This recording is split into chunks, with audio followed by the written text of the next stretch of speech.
Machine vision solutions. Application examples.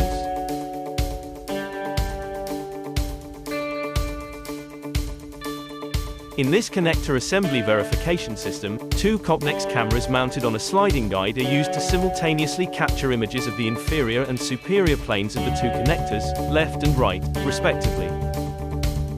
Only after the assembly has been validated are the connectors crimped in the next station, thus avoiding adding value to a non-conforming product and minimizing costs with rework and non-conformities. In this defect inspection system, 4 COGNEX cameras are used to inspect 2 parts simultaneously, capturing images from 2 different planes of each part.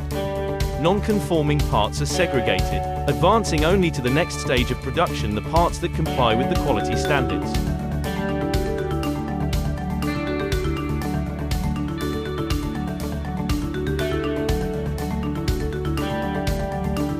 Micronormer, developing precision for the future.